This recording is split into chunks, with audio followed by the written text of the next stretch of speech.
Lah masa ya koordinator isu BEM SI mengatakan bahwa ucapan ketua BEM SI soal Orba itu hanya tergelincir narasi dan kemudian digoreng oleh buzzer dan pendukung pemerintah.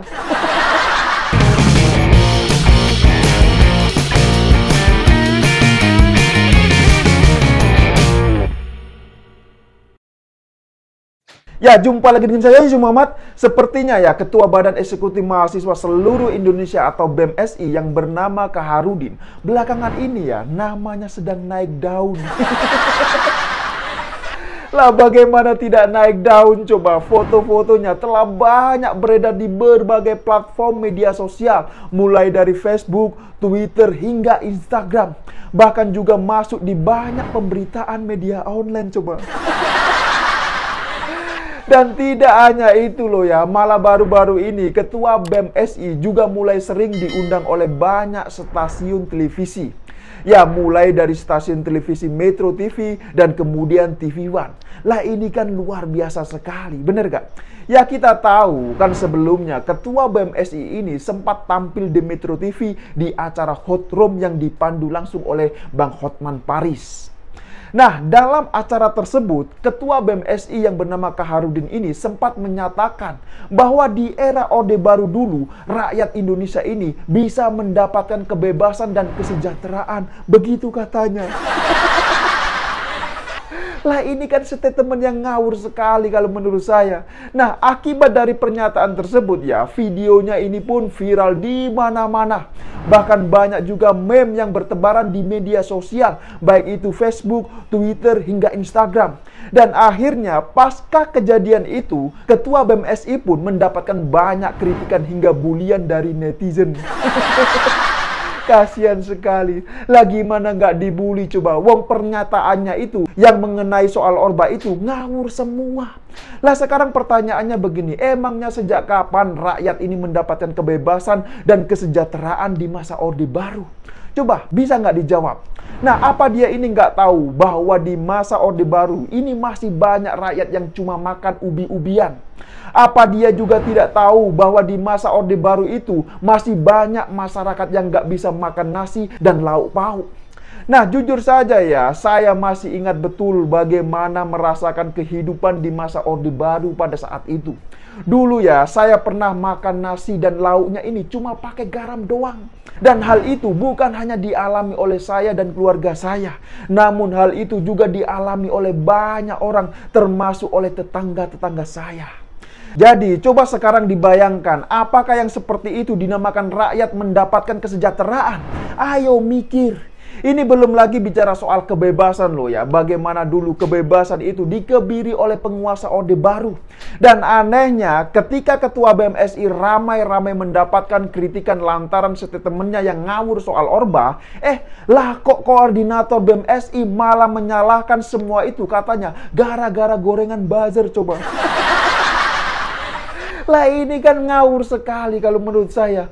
Ya bener gak? Masa ya sedikit-sedikit ini menyalahkan buzzer, dikit-dikit menyalahkan buzzer. Seakan-akan semua pendukung presiden atau pemerintah saat ini dianggap adalah buzzer. Lah ini kan narasi yang lucu sekali menurut saya.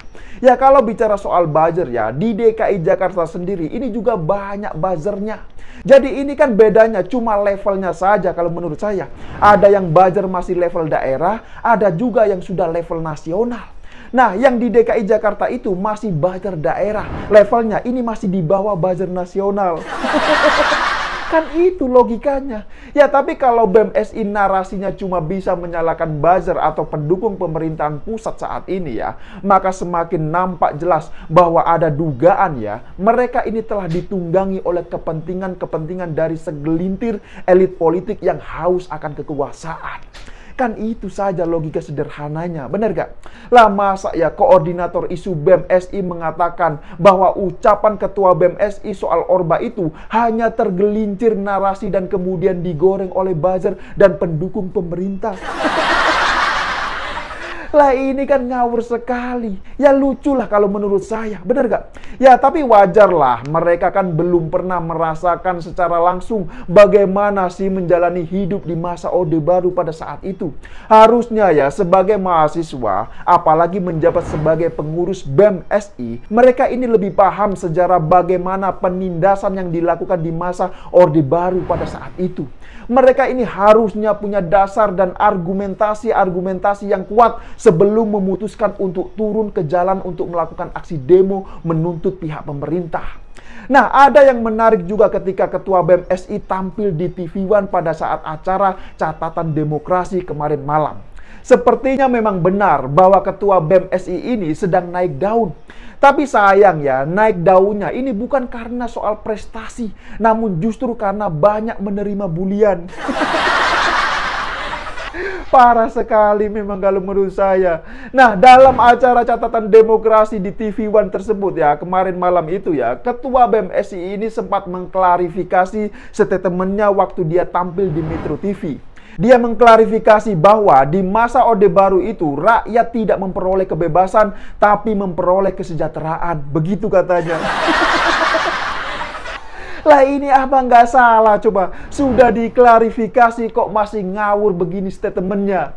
Ya katanya di era Orde Baru itu kesenjangan sosial lebih sempit.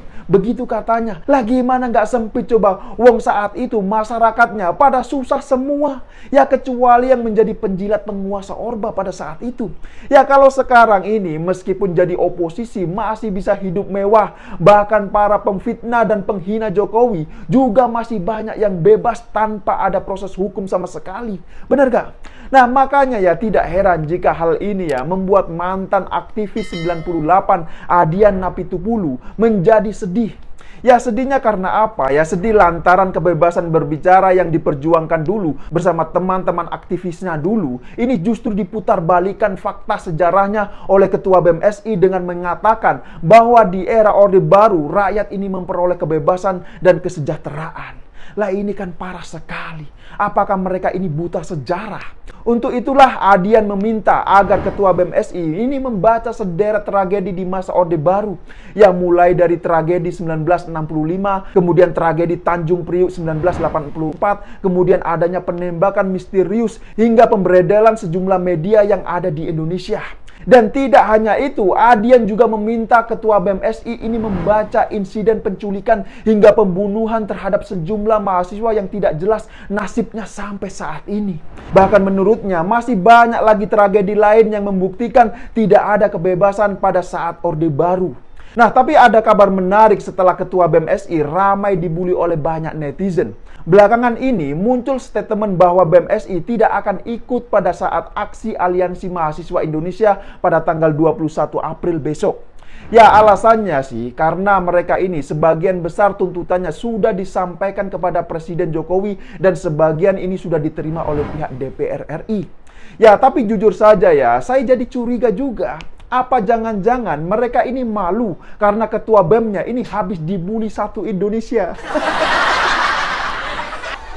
Ya sekedar informasi saja bahwa pada tanggal 21 April 2022 besok ini akan ada aksi demo lagi oleh Aliansi Mahasiswa Indonesia. Dan kabarnya bukan hanya dari mahasiswa, namun ada juga dari buruh. Ya kalau prediksi saya sih sepertinya aksi demo besok ini masih sangat rawan sekali untuk ditunggangi oleh gerombolan kadrun-kadrun. Lah gimana nggak ditunggangi coba? Wong provokatornya ini sudah woro-woro melalui media sosial. Ya siapakah mereka? Ya siapa lagi kalau bukan gerombolan kadrun yang ngebet ingin melengsarkan Presiden Jokowi, ingin melengsarkan pemerintahan saat ini. Ya sejak tahun 2014 hingga 2022 saat ini ya, selalu saja mereka ini ingin teriak turunkan Jokowi, turunkan Jokowi. Ya tapi faktanya apa? Sampai sekarang Jokowi ini tidak turun-turun juga. Malah kepercayaan masyarakat ini justru semakin meningkat. Nah, pihak BEM Universitas Indonesia atau UI sendiri ini sudah memastikan bahwa aksi pada tanggal 21 April besok ini tetap akan digelar. Ya, kalau menurut saya sih, silakan sajalah menggelar aksi demo. Hal itu memang tidak dilarang oleh undang-undang. Namun jika demonya ini anarkis dan merusak fasilitas umum, maka itulah yang dilarang oleh undang-undang. Nah, jujur saja ya, saya justru berharap agar mahasiswa ini bisa mendesak pihak DPR RI untuk segera membahas rancangan undang-undang atau RUU perampasan aset para koruptor. RUU ini jelas-jelas berpihak pada rakyat, namun sudah 1 dekade ya, belum jelas nasibnya ini bagaimana. Ya, pertanyaannya, mengapa mahasiswa ini tidak ada yang konsen dengan hal ini coba? Ya, sekedar informasi saja, RUU perampasan aset koruptor ini sempat dicuekin oleh pihak DPR RI. Jadi pihak DPR RI ini mengambil keputusan untuk tidak memasukkan RUU tersebut dalam program legislasi nasional prioritas atau prolegnas pada tahun 2022. Padahal ya, keberadaan RUU ini sangat-sangat penting sekali dalam rangka pemberantasan korupsi. Nah, jadi sekali lagi, mengapa mahasiswa ini diam saja terhadap masalah ini coba? Adakah yang tahu jawabannya? Ya, silakan berikan komentar di bawah. Ya, saya pikir demikian dululah opini singkat Okidum kali ini. Kita lihat saja aksi demo mahasiswa besok. Ya, semoga saja ya bisa berjalan dengan lancar dan damai. Ya, kalau misalnya ada kadrun-kadrun yang menyusup ya sebaiknya saran saya langsung ditangkap dan diserahkan saja kepada pihak kepolisian. Jangan sampai ya kejadian seperti Ade Armando kemarin yang dikeroyok oleh gerombolan kadrun-kadrun itu ini terulang kembali. Ya, karena apa? Karena itu bisa menjadi presiden buruk bagi aksi-aksi demo mahasiswa di kemudian hari nanti. Dan jangan sampai melakukan aksi demo mengatasnamakan rakyat, tapi justru nanti bikin susah rakyat. Ya, seperti aksi demo yang dilakukan di depan Istana Bogor beberapa minggu yang lalu. Masa ya demonya ini mengatasnamakan bela rakyat, tapi justru malah dibubarkan oleh rakyat coba. Nah, ini kan parah sekali. Ya, tapi mungkin ada yang masih penasaran demonya ini seperti apa kok sampai dibubarkan oleh masyarakat. Ya, silakan nanti bisa ditonton di akhir video ini. Ya, saya pikir itu tidak lupa saya ingatkan, jaga terus NKRI. Terima kasih buat yang sudah like dan menonton video ini dari awal hingga akhir. Dan sampai jumpa di episode Okidum selanjutnya.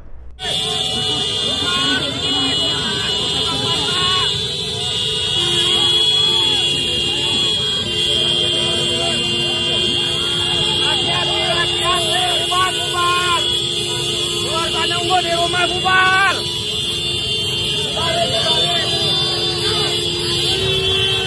Kami di sini sedang menyampaikan aspirasi untuk rakyat Indonesia. Jadi Ayo kalian, saya minta dukungannya kendaraan dipinggirkan, jalur kita buka. Tolong. Ini kita jatuh yang sudah seperti ini, para berjalan. Silakan petugas membuka kawat, kita buka kawat. Buka kawat, buka. Ya, sabar, kawat bisa buka. Rakyat. Jangan buka, sabar. jangan terpancing emosi. Ya, pinggir, kendaraan pinggir. Aspirasinya mahasiswa sama bekas mahasiswa, tapi jangan, ini bulan puasa, mau buka puasa, keluarga di rumah nunggu. Ya, tarik. Ya, silakan mundur.